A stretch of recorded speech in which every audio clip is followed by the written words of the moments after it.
యోహాను సువార్త 25వ అధ్యాయం.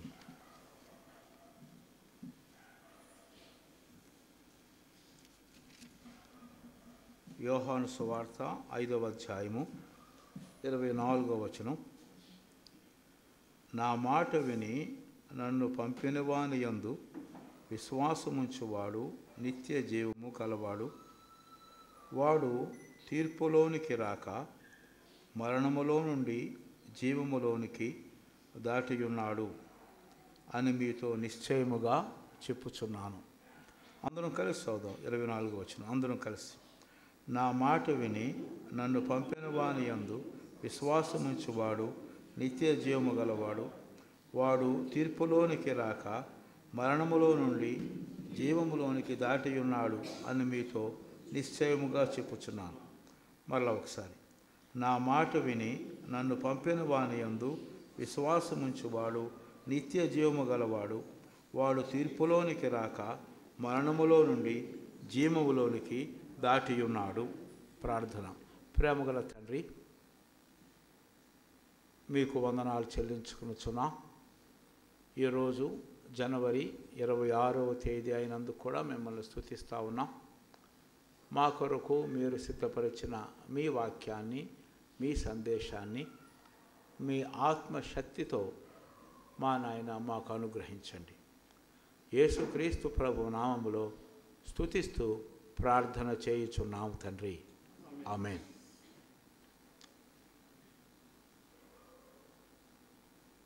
వాడు తీర్పులోనికి రాక మరణములో నుండి జీవములోనికి దాటి ఉన్నాడు. రక్షణ పొందిన వ్యక్తి విషయంలో ఇక్కడ మాట్లాడుతూ ఉన్నాడు. రక్షణ అంటే ఏమిటో తెలియచేస్తూ ఉన్నాడు. తీర్పులోనికి రాక మరణములో నుండి జీవములోనికి దాటి ఉన్నాడు. ప్రభు వద్దకు నికోదేము వచ్చి మాట్లాడతాడు. ఏమేమో చెప్తూ ఉంటాడు. అయితే ప్రభు ఆయనతో చాలా ఖచ్చితంగా, చాలా స్పష్టంగా మాట్లాడతాడు. ఒకడు తిరిగి జన్మించాలి అన్నప్పుడు ఆయనకు అర్థం కాలేదు. ఎలాగూ సాధ్యం? మనిషి పెద్దవాడైపోతాడు, ముసలోడైపోతాడు, తల్లి గర్భంలో నుంచి మళ్ళా జన్మిస్తాడా? అది ఎలాగూ అన్నాడు.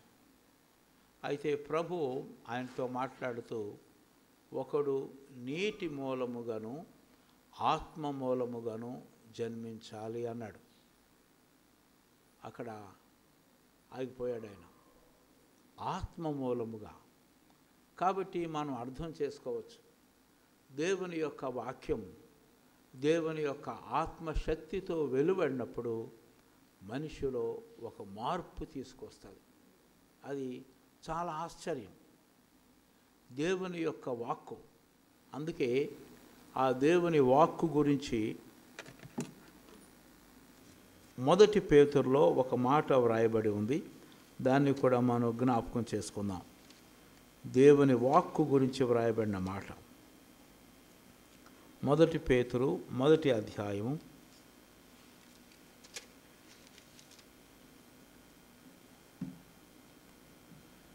22వ వచనాన్ని చదువుతున్నాను.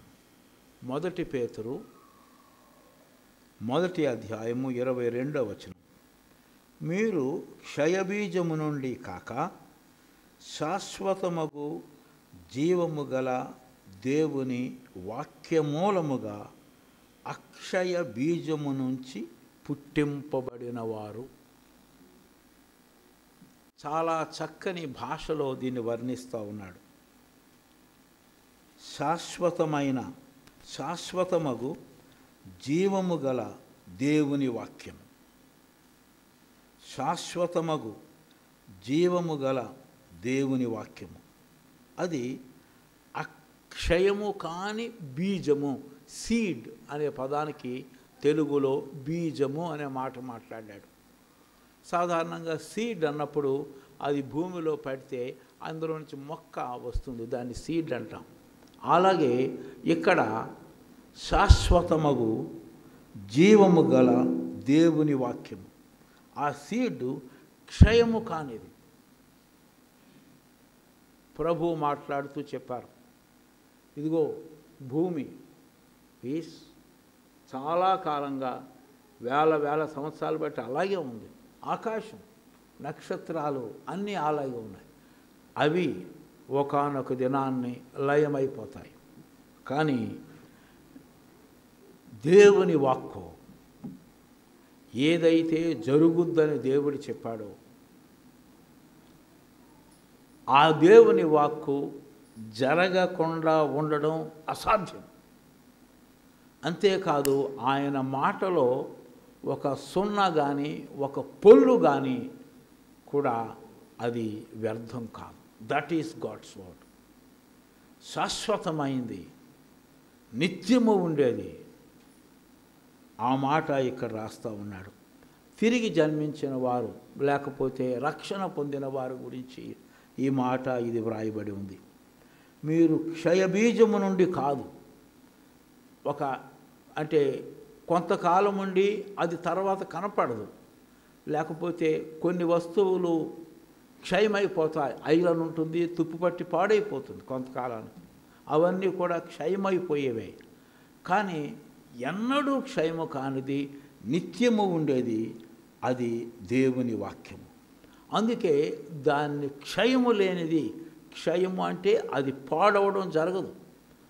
ఇనుము రాడ్ తుప్పుపట్టి పూర్తిగా లేకుండా అయిపోతుంది. అట్లాగా చాలా మన ఇళ్ళు కొంతకాలం ఉంటాయి, ఒక 100 years 50 years తర్వాత అవి పనికిరావండి, కొట్టిపారేయాలంటాడు.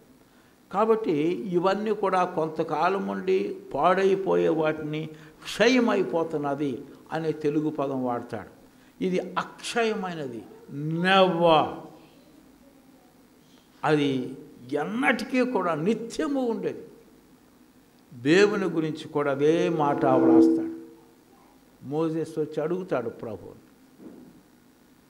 వెళ్ళమంటున్నావు కదా ఇశ్రాయేలీల మధ్యకు, నీ దేవుడు ఎవరు, ఆయన పేరేంటి అని అడుగుతారు వాడు. ఎందుకంటే ఆయన ఐగుప్తు దేశంలో 40 సంవత్సరాలు పెరిగాడు. ప్రతి దేవుడికి ఒక పేరుంది, ప్రతి దేవతకి ఒక పేరుంది. అది ఐగుప్తు యొక్క కల్చర్. కాబట్టి నేను ఐగుప్తులోనే ఇశ్రాయేలీయులు 400 సంవత్సరాలు పైగా ఉన్నారు, వాళ్ళకు కూడా దేవుడి పేర్లన్నీ తెలుసు. ఫారోతో మాట్లాడమన్నావు, రాజు అయిన ఐగుప్తుతో అడుగుతాడు, ఏం పేరు నీ దేవుడిది? ప్రభు చెప్పిన మాట ఆశ్చర్యకరంగా ఉంటుంది. నేను ఉన్నవాడను, నేను నిత్యము ఉన్నవాడను.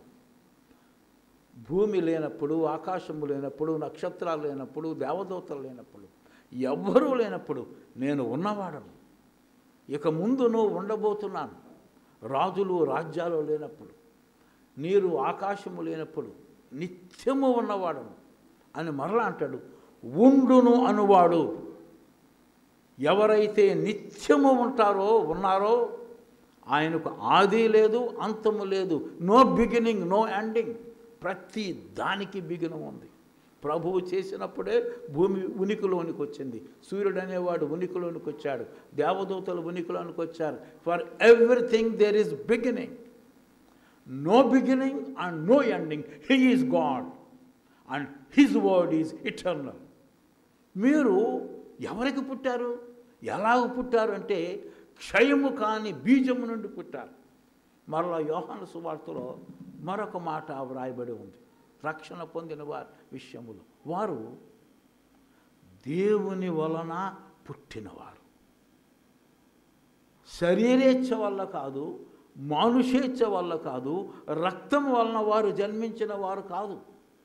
కాబట్టి దేవుడు నిత్యము ఉండేవాడు. దేవుని వాక్యము ఎన్నడూనూ క్షయము కానిది. మనిషి తిరిగి జన్మించాడు, రక్షించబడ్డాడు అంటే మరణములో నుండి జీవములోనికి దాటి ఉన్నాడు అంటే అర్థం ఏదంటే ఆ దేవునికి అతను పుట్టాడు, దేవునికి ఆమె పుట్టింది, దేవుడు ఆమెను కన్నాడు. She will be eternal. ఈ లోకములో కొద్ది కాలం ఉంటాం, 70 కావచ్చు, 100 కావచ్చు, 120 ఏళ్ళు కావచ్చు. అందుకే ప్రభువు కూడా మాట్లాడతాడు, ఆయన దృష్టికి అందరూ జీవించి ఉన్నారు అంటాడు. అయితే ఎ డే విల్ కమ్, లాజరు వలె దేవదూతల చేత అబ్రహాము రొమ్మున ఆనుకుంటుకు వెళ్ళిపోతాము, అక్కడ నిత్యము నిత్యము నిత్యము ఉంటాం. అయితే దేవుని నమ్ముకోనని వాడు, దేవుని వాక్య మూలముగా జన్మించని వాడు, అతడు ఏమవుతాడు? అతడు నిత్యముగా ఉంటాడు. కానీ దేవుడు లేని ఆ ప్రదేశములో ఉంటాడు. మోస్ట్ హారబుల్, దాన్ని నరకము అని అంటారు, లేక ఫైర్ అంటారు. అక్కడ వారి పురుగు చావదు, అగ్ని ఆరదు. కాబట్టి దాన్ని ఏమన్నారంటే డెత్ అన్నారు. It is real death, the true death. అంటే ఆ డెత్ వాడు ఎన్నడూ దేవుని చేరలేడు, దేవుని యొక్క ప్రెజెన్స్ అక్కడ ఉండదు, వారు నిత్యము పండ్లు కొరుకుతూ ఉంటారు. That is death. అయితే వాక్యమూలముగా జన్మించిన వారు, ప్రైజ్ ది లార్డ్, నిత్యము ఉంటారు. వాళ్ళు ఈ లోకములో ఉన్నప్పుడు కన్నా ఈ లోకాల నుంచి వెళ్ళిపోయినప్పుడు ఎంత మహిమలోనికి వెళ్ళిపోతారు. ఈ లోకములో ఉన్నప్పుడు మన శరీరము దీన్ని దీన శరీరము అన్నాడు. జలుబు వస్తుంది, దగ్గు వస్తుంది, క్యాన్సర్ వస్తుంది, గుండెపోటు వస్తుంది, కాళ్ళు బాగా నడిచే కాళ్ళు కొంతకాలానికి నడవు, నడుంపోట్లు వస్తాయి, సో మెనీ ప్రాబ్లమ్స్. అంతేకాదు ఈ యొక్క శరీరానికి సో మెనీ లిమిటేషన్స్ ఉన్నాయి. ప్రభువు తిరిగి లేచినప్పుడు పునరుద్ధాన శరీరంతో వచ్చాడు. అందరూ తలుపేసేసుకున్నారు. ఆయన శరీరము, అంతకుముందు ఆయన మామూలు శరీరంతో ఉన్నాడు, ఇప్పుడు మహిమా శరీరంతో ఉన్నాడు. Totally doors closed. He entered. ఒక్కొక్కసారి కొంతమందికి ఇది అర్థం కాకపోవచ్చు. అరే ఎలా ఎంటర్ అయ్యాడు? అర్థం చేసుకోవడానికి మాత్రమే చెప్తున్నాను ఆ మాట. గ్లాస్ డోర్స్ మనం ఫిట్ చేద్దాం, టోటల్లీ గ్లాస్ డోర్స్. మరి వాటర్ వేసారనుకోండి బయట నుంచి, ఒక్క చుక్క కూడా లోపలికి రాదు. But glass can stop the wind, glass can stop the water, but glass cannot stop light. లైట్ని గ్లాస్ ఆపలేదు అది. సో జస్ట్ ఒక ఎగ్జాంపుల్ మాత్రమే. అదే మహిమ గల ఈ శరీరము గోడలు కాదు, గ్లాస్ కాదు, ఏది ఆపలేదు. మూడవ ఆకాశం అంటారు. మూడవ ఆకాశం అంటే మొదటి ఆకాశము మనం చూస్తున్న మేఘాలు, లేకపోతే ఇది మొదటి ఆకాశం, లేకపోతే చంద్రుడు, ఇవన్నీ సూర్యుడు, ఒకవేళ మన సూర్య కుటుంబాన్ని. ఆ తరువాత ఉంది రెండవ ఆకాశం, అది నక్షత్రాలు ఉన్న ఆకాశం. మనం ఉండే నక్షత్ర కూటమిని మిల్కీ వే అంటారు, పాలపుంత. అందులో 200 బిలియన్ స్టార్స్ ఉన్నాయి, 1 గెలాక్సీ. అలాంటి గెలాక్సీస్ ఎన్ని ఉన్నాయంటే దేర్ ఆర్ 2 బిలియన్ గెలాక్సీస్. ఇక దాన్ని దాటాలి అని అంటే మేబీ ఒక జెట్ విమానంలో ఫ్యూయల్ వేయించుకొని కొన్ని లక్షల సంవత్సరాలు ఒకవేళ ప్రయాణం చేసిన ఈ కెనాట్. మన దీన శరీరంతో, మన యొక్క జెట్ విమానాలతో, రాకెట్తో కొన్ని లక్షల సంవత్సరాల ప్రయాణం యు కెనాట్. ఆ పైన ఉంది మూడవ ఆకాశం. కానీ మహిమగల శరీరం, ఈ మహిమగల శరీరం ప్రభువు తిరిగి లేచినప్పుడు within no time it reached father. కాబట్టి ఇక నేను ఎక్కువగా ఎక్స్ప్లెయిన్ చేయలేను. అది మహిమా శరీరం. ఈ యొక్క తిరిగి జన్మించిన వారు మరణము ద్వారా నిత్యమైన జీవాన్ని, మహిమా శరీరాన్ని పొందబోతున్నారు. ఒక్క విషయం ఇక్కడ మనం అందరం అర్థం చేసుకోవాలని ఆశపడుతున్నాను. సాల్వేషన్ అనేది ఇట్ ఈజ్ ఇటర్నల్. అంటే సాల్వేషన్ పొందడం, పోగొట్టుకోవడం నెవర్ హ్యాపెన్స్. ప్లీజ్ దాన్ని మనము కొంచెము అర్థం చేసుకుందాం. రెండవ మాట ఫేక్ సాల్వేషన్. రక్షణ లేకుండా రక్షించబడ్డాము అనే గుంపులో ఉంటారు కొంతమంది. That is fake salvation. కాబట్టి ఆ విషయాన్ని కూడా కొంచెం సేపు మనము ధ్యానించాలని నేను కోరుకుంటున్నాను. ఎఫెసీ పత్రిక మొదటి అధ్యాయం 13వ వచనం.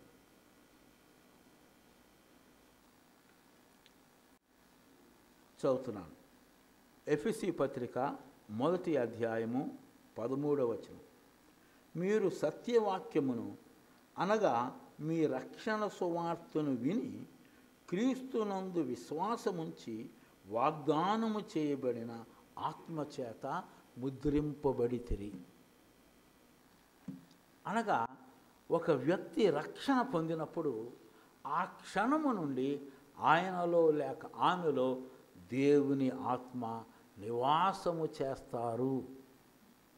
ఎంతకాలము నివాసము చేస్తారు అనేది 4:30లో చెప్తున్నాడు.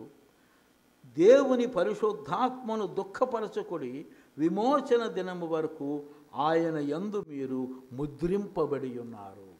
అనగా ఆ ఆత్మ మీ యందు ఆల్ త్రూ యువర్ లైఫ్. లాజరు చనిపోయినప్పుడు దేవదూతల చేత అబ్రహాము రొమ్మును ఆనుకుంటకు కొనిపోయాడు. అప్పటి వరకు అనగా మన మరణము వరకు మనం మహిమా శరీరములతో దేవునితో ఉంటా కొనిపోబడతాం. అప్పటి వరకు ఒకవేళ ప్రభు రెండవ రాకడలో మనం బ్రతికొండగా వస్తే ఆ క్షణములో మన శరీరము మహిమా శరీరంగా మారిపోద్ది. అప్పటి వరకు సో రక్షణ పొందినవాడు దేవుని ఆత్మను పొందినవాడు. రక్షణ పొందినవాడు దేవుని ఆత్మను పొందినవాడు కాబట్టే, దేవుని ఆత్మ ఆయనలో ఉంటారు కాబట్టే ప్రభువు రెండవ రాకడలో వచ్చినప్పుడు నీ ఆత్మ రికగ్నైజ్ చేస్తుంది. ఆయన నిన్ను రికగ్నైజ్ చేస్తాడు. ఈ శరీరము మహిమా శరీరంతో మారిపోద్ది. ఆ యొక్క మధ్యాకాశానికి వెళ్ళిపోతాం. అలాగే లాజరులో కూడా దేవుని ఆత్మ ఉన్నారు కాబట్టి ఆయన చనిపోయాడు. దేవదూతలు వచ్చారు, అబ్రహాము రొమ్మున ఆనుకుంటకు తీసుకువెళ్ళిపోయారు.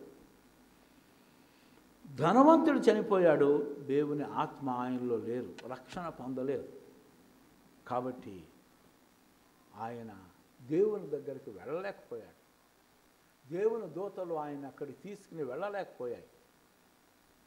ఎవరైతే దేవుని దగ్గరికి వెళ్ళరో, ఎవరైతే పరలోకానికి వెళ్ళరో వారు తప్పనిసరిగా అగ్ని జ్వాలల్లో యాతన పడడానికే వెళ్ళాలి. There is no other place. భూమి మీద ఉండడానికి వాళ్ళకి అవకాశం లేదు. చనిపోయారు. చనిపోయిన తర్వాత వారు దేవదూతల చేత అబ్రహాము రొమ్మును ఆనుకుంటకు వెళ్తారా, లేకపోతే ధనవంతుడి వలె అగ్ని జ్వాలలో వెళ్తాడా? మరొక మూడవ స్థానం అంటూ లేదు. ఇది సత్యం.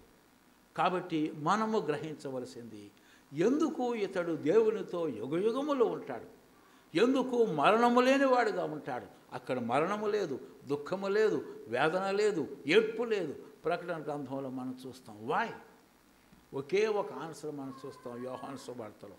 అతడు దేవుని మూలముగా జన్మించాడు. అతడు దేవునికి పుట్టాడు. దేవుడు అతనికి తండ్రి. అందుకే ప్రభు అయిన యేసుక్రీస్తునందు తన్ను ఎందరు అంగీకరించారో, అనగా ఆయన నామమునందు విశ్వాసముంచిన వారికి అందరికీ అక్కడ వాడబడిన పదం దేవుని పిల్లలు. అనగా దేవునికి కుమార్తెలు కుమారులు అగుటకు ఆయన అధికారమును అనుగ్రహించాడు. కాబట్టి వారు దేవునికి పుట్టారు. They have eternal. భూమి మీద ఉన్నప్పుడు ఆ దీన శరీరంలో ఉంటారు. భూమిని వడిచిపెట్టినప్పుడు మహిమా శరీరంలో ఉంటారు. వారు దేవునికి పుట్టారు కాబట్టి వారు నిత్యము ఉంటారు. కాబట్టి సాల్వేషన్ అనేది ఇటర్నల్ అని మనం అర్థం చేసుకుంటాం. అదే మాట నికోదేముతో కూడా మాట్లాడుతూ నీటి మూలముగాను, అనగా దేవుని వాక్య మూలముగాను, దేవుని ఆత్మ మూలముగాను, దేవుని యొక్క వాక్యము, దేవుని యొక్క ఆత్మశక్తితో మనిషి తాకినప్పుడు ఆ మానవుడు ఏం చేస్తున్నాడంటే అతడు రీజనరేట్ అవుతున్నాడు, తిరిగి జన్మిస్తూ ఉన్నాడు, ప్రభువుని రక్షకుడుగా అంగీకరిస్తున్నాడు, ప్రభువుని ప్రభువుగా అంగీకరిస్తున్నాడు. ఇది దేవుని కార్యం. ఇది దేవుని వలనే కలుగుతుంది, మనుషుల వల్ల కలగదు. కాబట్టి ఎవడూ కూడా దీన్ని బట్టి అతిశయించకూడదు. కాబట్టి ఈ విషయం, మొదటి విషయం మనం అర్థం చేసుకుంటాం.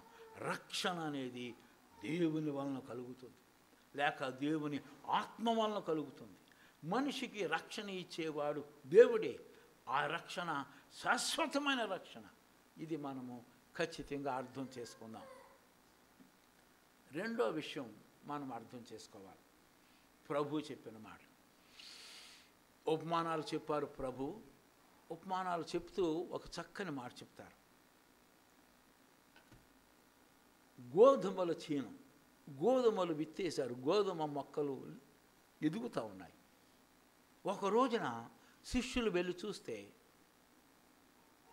గోధుమ మొక్కలతో పాటు గురుగులు కూడా వచ్చేసాయి. వెంటనే వాళ్ళు వచ్చి అడుగుతారు, ప్రభువా, గోధుమలు ఉన్న ఆ చేనులో గురుగులు వచ్చేసాయి అన్నప్పుడు ప్రభు చెప్తారు, ఇది శత్రువు చేసిన పని. కాబట్టి విశ్వాసుల గుంపులో శత్రువు అవిశ్వాసుల్ని విశ్వాసులుగా నాటుతాడు వాడు. అప్పుడు వాళ్ళంటారు చాలా చక్కగా, అయ్యా మేము వాటిని పోయి పెరికేస్తాం అయ్యా, మేక్ ఇట్ క్లీన్. అప్పుడు ప్రభు అంటాడు, ఆగమంటాడు. చక్కగా చెప్తాడు, ఆగండి, వెళ్ళొద్దు. ఏ అంటే మళ్ళీ అంటాడు, గురుగుల్ని పెరికి వేసినప్పుడు బై మిస్టేక్ గోధుమ మొక్కలను కూడా మీరు పెరికేస్తారు. కాబట్టి ఆ పని మీది కాదు, రెంటిని ఎదగనివ్వండి. ఒక సమయం వస్తుంది, వరి అయితే 3 నెలలు, గోధుమలకి ఎగ్జాక్ట్గా నాకు తెలియదు, maybe 3-4 months, I don't know. అవి చక్కగా ఎదుగుతాయి, ముదిరి గింజ వచ్చేస్తుంది. అప్పుడు కోత కోసేయండి అంటాడు. కొడవలు పెట్టి కోత కోస్తారు. మాది గ్రామం కాబట్టి నాకు బాగా తెలుసు. ఆ పొనలు తీసుకొచ్చి ఆ తొక్కిస్తారు, లేకపోతే కొడతారు బండతోటి ఆ పనల్ని. అప్పుడు గింజలు రాలిపోతాయి. ఆ గింజల్ని చక్కగా కొట్టులో, అనగా ఆ గాదిలో అంటారు, అందులో వేసుకుని ఎప్పటి కావలిస్తే అప్పుడు వాళ్ళు బియ్యాన్ని చేసుకుని భోజనం చేస్తూ ఉంటారు. చాలామంది రైతులు, మా గ్రాండ్ పేరెంట్స్, మా పేరెంట్స్ కూడా ఇయర్స్ కావలసిన పెద్ద ధాన్యాన్ని ముందే కొనేసేవారు. గాది ఉంటుంది పొడుగుగా, అందులో వేసేస్తారు వాళ్ళు దాన్ని. ఎందుకంటే టైం అయ్యే కొలది అది పాత ధాన్యం బాగా బాగుంటుంది. ఎప్పుడు కావలిస్తే అప్పుడు 2-3 బస్తాలు దించుకొని ఆడించుకుంటూ ఉంటారు. ఇక్కడ కూడా ఆ ప్రభు ఏమన్నాడంటే, మీరు గోధుమలతో పాటు గురుగులు పెరగనివ్వండి. కోత కాలాన్ని కోత కోసేది దేవదూతలు. దేవదూతలు కోతకొస్తారు. కోసినప్పుడు ఏం జరుగుద్ది అంటే, వాళ్ళకి తెలుసు గోధుమలేవో గురుగులేవో. గోధుమల్ని పరలోకానికి దేవుని యొక్క ఆ ట్రెజర్లో ఉండిపోతాయి. కానీ గురుగుల్ని అంటాడు ప్రభు, ఆరని అగ్నితో కాల్చివేస్తాం. సో కాబట్టి మనం అర్థం చేసుకోవాలి, రక్షణ పొందిన వారు ఎవరు అంటే దేవుని ఆత్మను కలిగిన వారు. కొంతమంది రక్షణ పొందకుండా రక్షణ పొందామని భ్రమలో వస్తారో, రక్షణ పొందామని వారు అనుకుంటారో, దేవుని ఆత్మ వారిలో ఉండరు. ఎవరైనాను క్రీస్తునందున్న ఎడల వాడు నూతన సృష్టి.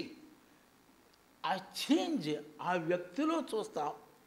తర్వాత ఆ వ్యక్తి చుట్టూ ఉన్న వాళ్ళు కూడా చెప్తారు, ఏస్ జక్కయ్య, అరే హీస్ ఏ చేంజ్డ్ మ్యాన్. తెలిసిపోద్ది అందరికీ, దాన్ని మనం హైట్ చేయలేము. బట్ కొంతమంది మాత్రం రక్షణ పొందకుండా రక్షణ పొందిన గుంపులోకి వెళ్ళిపోతారు. వాళ్ళ గురించి దేవుడు చెప్పిన మాటలు కూడా మనం జ్ఞాపకం చేసుకుందాం.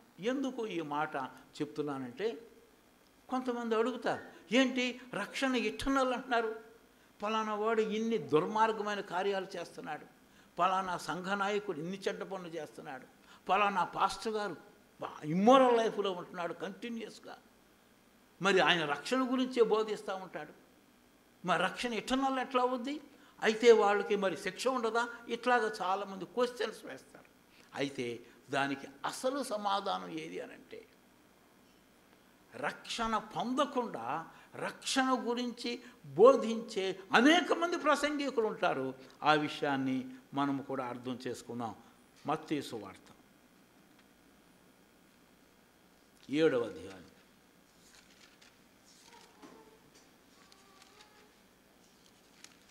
ప్రభు చెప్పిన మాట నేను మీ కొరకు చదువుతున్నాను. 7:22 చదువుతున్నాను నేను. అంటారంటే కొంతమంది వచ్చి, ప్రభువా ప్రభువా నీ నామమున ప్రవచింపలేదా, ప్రసంగాలు చేయలేదయ్యా, మేము టీవీల్లో ప్రసంగాలు చేయలేదా, దేశ విదేశాల్లో ప్రసంగాలు చేయలేదా, గ్రామాలు గ్రామాలు తిరిగి ప్రసంగాలు చేయలేదా అని కొంతమంది అడుగుతారు. ప్రభు చెప్తా ఉన్నాడు, ఈ ప్రసంగికుల గురించి యాత్రికుని ప్రయాణంలో జాన్ బనియాన్ గారు చాలా చక్కగా చెప్తాడు. అబ్బా, ఆయన ప్రసంగం వింటే మంత్రముగ్ధులైపోతారు. దేవుని వాక్యాన్ని ఎంత గంభీరంగా, ఎంత భాషలో మనుషులు కదలరండి. ఆయన గంట కాదు 2 గంటలు మాట్లాడిన. There are gifted speakers are there. వీరి గురించి ప్రభు అంటున్నాడు, అక్రమము చేయువారులారా నా యొద్ద నుండి తొలగిపోవుడి. ఈ ప్రసంగాలు చేసేవారు ప్రభువు 2వ రాకడలో లేక పరలోక రాజ్యానికి ఎంటర్ అవుతూ తలుపు కొడతారంటే, ఏందయ్యా నువ్వు మాకు తలుపు తీయవు, ఏంది నువ్వు మాకు తలుపు తీయవా, మా సంగతి తెలియదా నీకు, మా ప్రసంగ లిస్ట్ తెలియదు, 10,000 మెసేజెస్ ఇచ్చాం మేము, ఎన్ని దేశాల్లో మాట్లాడామో మాకు తెలియదా. So many people say. కాబట్టి ప్రసంగికులుగా ఉండొచ్చు, but still they are never born again.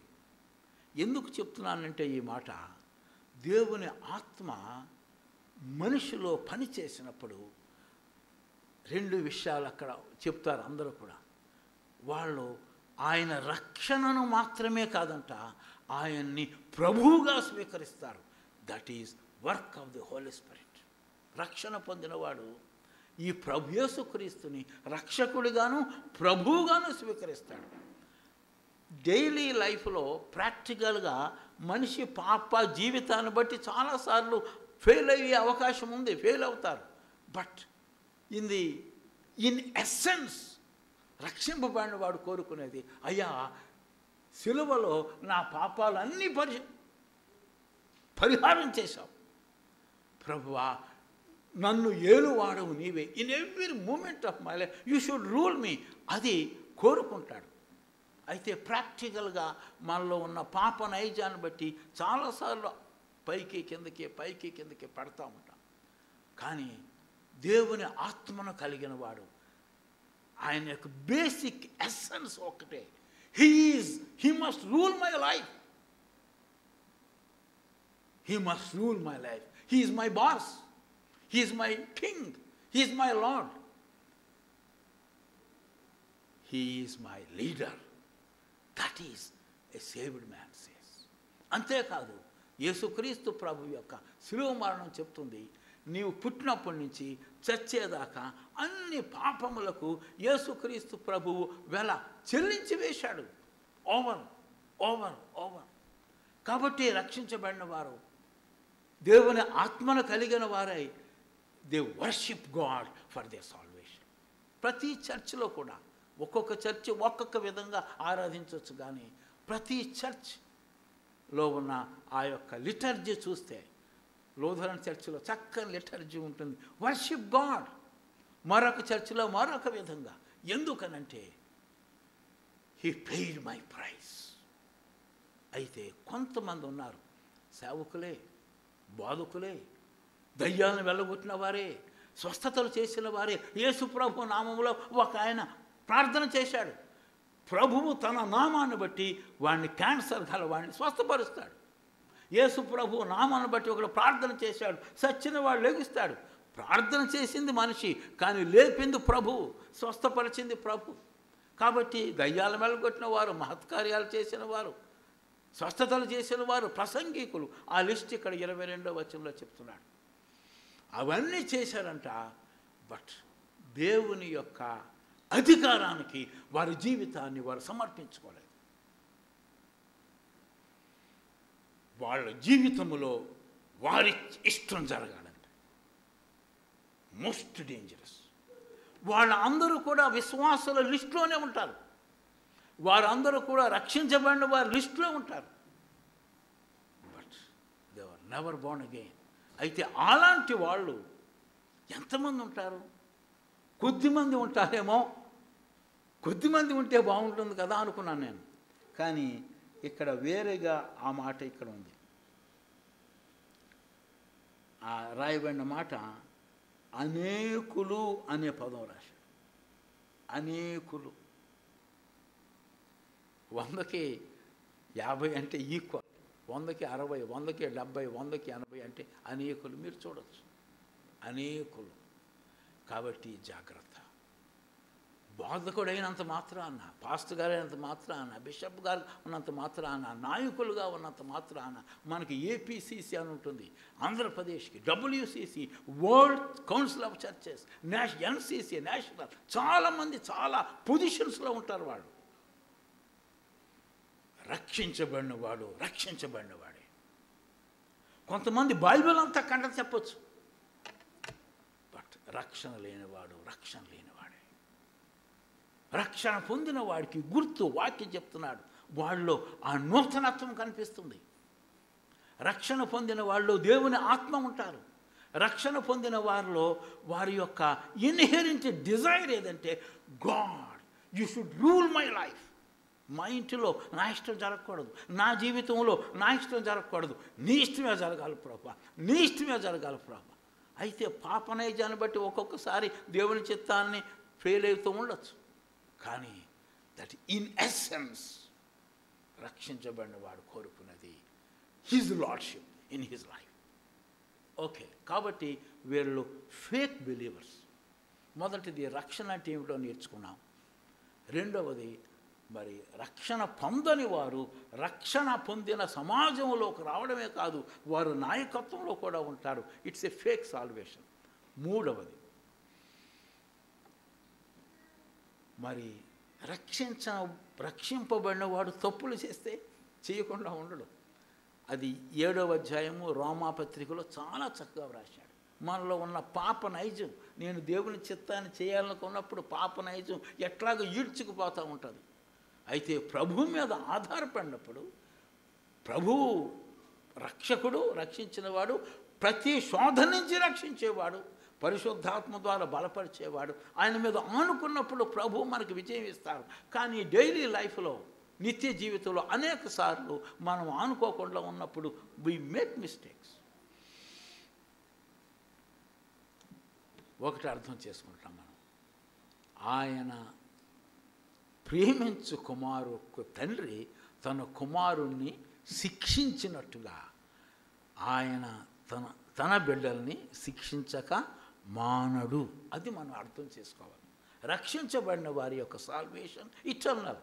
అయితే వారు గనక ఏ విషయంలో దేవుని యొక్క వాక్యానికి అవిధేయులవుతారో దేవునికి తెలుసు. ఆయన చక్కని న్యాయమైన తీర్పరి.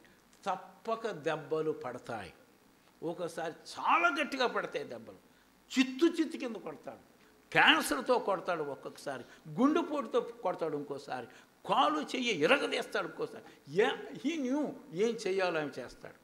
కాబట్టి ప్రతి విశ్వాసి కూడా మరి ఇంకొక మాట ఉంది, కొంతమంది అవిశ్వాసులే అవి తప్పు చేస్తే వారి గురించి వాళ్ళు తెలియక తప్పు చేశారంట. విశ్వాసులు తప్పు చేస్తే వారు తెలిసి తప్పు చేశారంట. తెలియక తప్పు చేసిన వారికి కొద్ది దెబ్బలు పడతాయి, తెలిసి తప్పు చేసిన వారికి విస్తారమైన దెబ్బలు పడతాయి.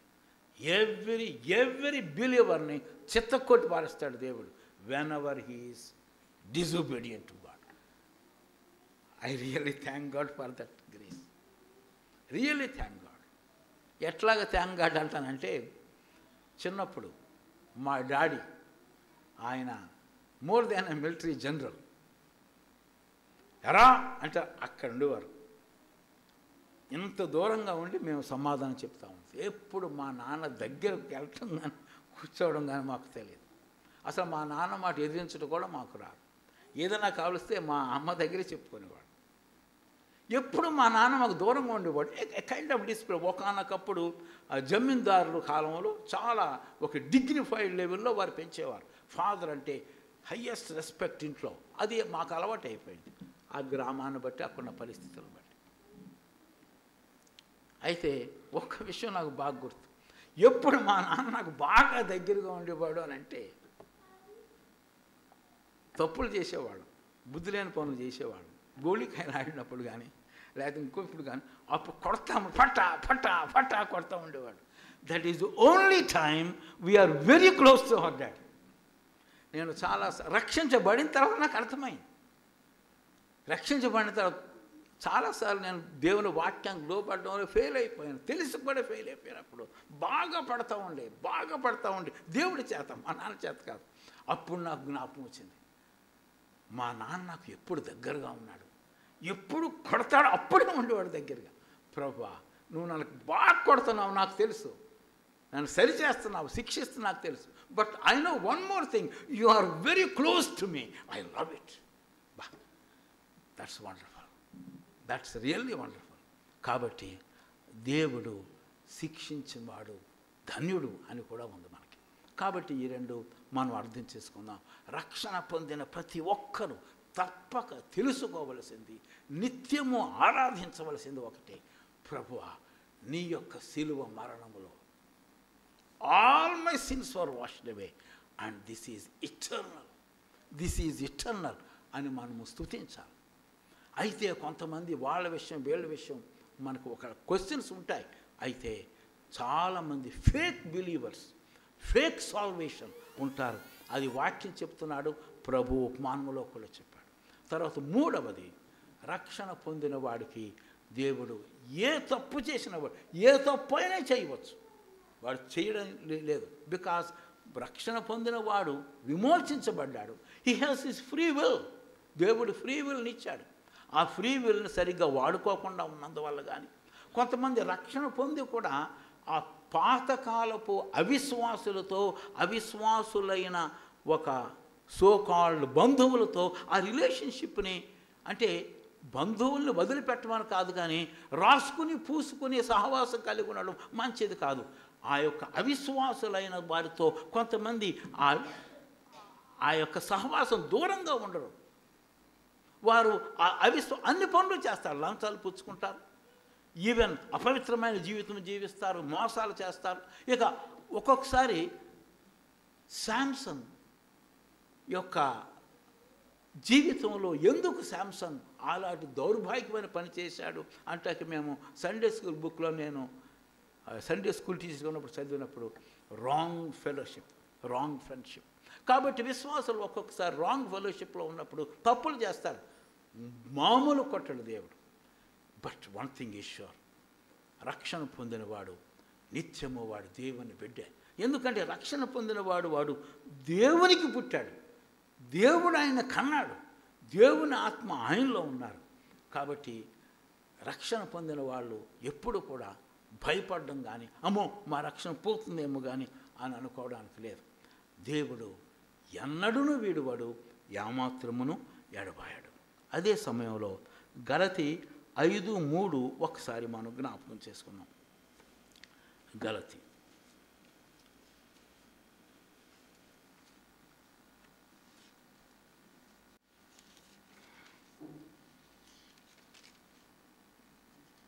నేను చదువుతాను మీ కొరకు.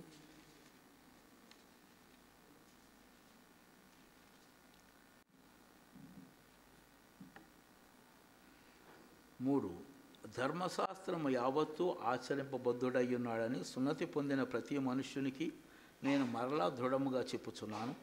మీలో ధర్మశాస్త్రం వలన నీతిమంతులని తీర్చబడి వారెవరో వారు క్రీస్తులో నుండి బొత్తిగా వేరు చేయబడి ఉన్నారు, కృపలో నుండి తిరగిపోయి ఉన్నారు. ఏలయనగా మనము విశ్వాసము గలవారమై నీతి కలుగులను రక్షణ సఫలమగునని ఆత్మ ద్వారా ఎదురు చూచుచున్నాము. గలతీ పత్రికను it is an ఎపిజల్ of Liberty అని అంటారు. నిజమైన స్వాతంత్ర్యము అంటే ఏమిటో తెలియచెప్పే పుస్తకంగా గలతీ పత్రికను చెప్తున్నారు.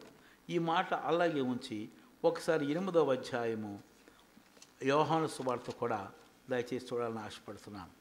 యోహాను సువార్త 8వ అధ్యాయం.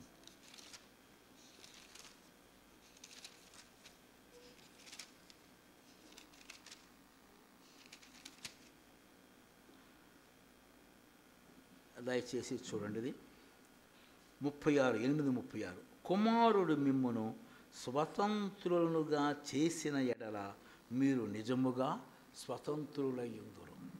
ఇక్కడ కూడా అదే మాట 5వ వచనం 5:5లో విశ్వాసము గలవారమై నీతి కలుగులను నిరీక్షణ సఫలమగునని ఆత్మ ద్వారా ఎదురు చూచుచున్నాము. మానవుడు రక్షించబడిన తర్వాత కూడా తనకు తానుగా ఎంత ప్రయత్నించినా శోధన జయించలేడు. ఎంత ప్రయత్నించినా ఆ పాపము యొక్క అధికారాన్ని నుంచి బయటకు రాలేడు.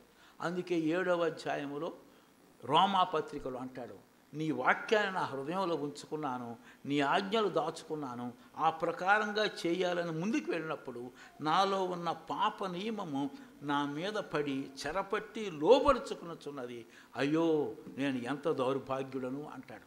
అంటే నీతి జరిగించాలి, లేకపోతే దేవుని వాక్యానికి లోబడాలి అనుకున్నప్పటికీ ఈ బౌండేజ్ ఆఫ్ సిన్, ఆదాము నుంచి వచ్చిన ఆ పాప నైజము మనల్ని ఏరడం ద్వారా we cannot do good many times, all the times. అయితే ప్రభువైన యేసుక్రీస్తు ద్వారా తండ్రి అయిన దేవునికి కృతజ్ఞతాస్తుతులు చెల్లించుచున్నాను అంటాడు 7వ అధ్యాయం 22, 23, 24. అంటే నీవుగా పాపము యొక్క అధికారం నుంచి విడుదల పొంది పరిశుద్ధతలో కొనసాగలేవు, ఇంపాసిబుల్. అయితే అది ప్రభువైన యేసుక్రీస్తు ద్వారా పరిశుద్ధాత్మ నీలో పనిచేయడం బట్టి you will enjoy that real and total freedom. కాబట్టి విశ్వాసి తప్పు చేయకుండా, అంటే దేవుని వాక్యాన్ని అతిక్రమించకుండా అనుసరించాలి అంటే only one thing, totally depend upon the lord Jesus Christ. ఆయన చెప్పిన మాట ఏదంటే పరిశుద్ధాత్మ మీలో ఉండును మీతో కూడా ఉండును అని చెప్పాడు. అదే మాట గలతీ పత్రిక 2:20లో క్రీస్తే నాయందు జీవించుచున్నాడు. తర్వాత మత్తయి సువార్త 28:20లో ఇదిగో నేను సదాకాలము నీతో ఉన్నాను. సో దేవునిచ్చిన కృప యేసుక్రీస్తు ప్రభువునిచ్చాడు. ఆయన నామములో పరిశుద్ధాత్మ దేవుని అనుగ్రహించాడు. ప్రతి శోధన జయిస్తూ ప్రభువుకి ఇష్టమైన జీవితం జీవించాలంటే total dependence on the Holy Spirit, total dependence on the son of God Jesus Christ. అందుకే ఫైనల్గా తెగించి ఒక మాట మాట్లాడతాడు పౌలు గారు, శరీరం మందు జీవించు ఈ జీవితము నన్ను ప్రేమించి నా కొరకు తను తాను అప్పగించుకునిన దేవుని కుమారుని యందలి విశ్వాసము ద్వారా జీవించుచున్నాను. దీన్ని మనం అర్థం చేసుకోవాలంటే ఒక చెట్టు ఉంది, కొమ్మ ఉంది. కొమ్మను చాలా కాయలు కాశాయి. అప్పుడు ఒకవేళ మనం వెళ్ళి అబ్బా కొమ్మ ఏమి కాశావయ్యా కాయలు నువ్వంటే, ఏమిటి కాశావు నువ్వు, ఏమిటి ఈ కొమ్మను 150 ఉన్నాయి మ్యాంగో పిందులు, అబ్బా ఎంత ఫలాలు అవుతాయో అని మనం అంటే, అప్పుడు కొమ్మ అంటే ఏయ్ నేను కాదు చెట్టే, అల్లాగ మాట్లాడుతున్నావేంటి, నువ్వు కొమ్మవు కదా, నీ దగ్గర ఉన్నాయి కాయలన్నీ, నేను కాదు చెట్టు అంటావేంటి అని మనం ప్రశ్నిస్తే కొమ్మ అంటుంది మనతోటి, ఓ పని చేయి, నేనే కాశాను ఈ కాయలన్నీ అంటున్నావు కదా, నువ్వు నన్ను నరికేసి మీ ఇంట్లో పెట్టుకో, ఏం జరుగుద్దో నీకు అర్థమవుతుంది. సరే కొమ్మ నరికేసి ఇంట్లో పెట్టుకున్నాం. ఏం జరిగిందంటే కొమ్మ పూర్తిగా ఎండిపోయింది, కాయలన్నీ రాలిపోయాయి. కాబట్టి కాసింది కొమ్మే, కాయలన్నీ కొమ్మనే ఉన్నాయి, but the reason is the very tree. అందుకే అంటాడు నేను కాదు క్రీస్తే. What a joy it is. దేవుని వాక్యాన్ని అనుసరించడానికి, నిజమైన స్వాతంత్ర్యములో కొనసాగడానికి only one person, he is Jesus Christ. అందుకే అన్నాడు కుమారుడు మిమ్మును స్వతంత్రులుగా చేసిన యెడల మీరు నిజముగా స్వతంత్రులయ్యుందురు. గణతంత్ర దినోత్సవం, పొలిటికల్ ఫ్రీడమ్, దట్స్ ఆల్. ఇది పొలిటికల్ ఫ్రీడమ్. వేరే దేశస్తులు మనల్ని పరిపాలించారు, ఇప్పుడు మనల్ని మనమే పరిపాలించుకోవడం ఆరంభించాం 47 నుంచి. కానీ మనకంటూ ఒక కాన్స్టిట్యూషన్ లేదు. ఆల్రెడీ అంతకుముందు ఉన్న బహుశా బ్రిటిష్ కాన్స్టిట్యూషన్నే మన వాళ్ళు అనుసరించి ఉండొచ్చు. ఎందుకంటే మన కాన్స్టిట్యూషన్ని మనము ఇంకా దాన్ని పార్లమెంట్ అందరూ ఆమోదించలేదు. అయితే 1951 నాకు గుర్తున్నంత ప్రకారంగా జనవరి 26న we have our own constitution. We shall rule our nation according to the constitution. మనుషులు మారచ్చు, పార్టీలు మారచ్చు, ఎంపీలు మారచ్చు, పిఎం మారచ్చు, but it is the constitution which divides. So that will help us. ఇక్కడ మనకు దేవుడిచ్చాడు ప్రభు అయిన యేసుక్రీస్తు. ఎక్కడ మనకు దేవుడిచ్చాడు? ఆయన నామంలో పరిశుద్ధాత్మ దేవుణ్ణి.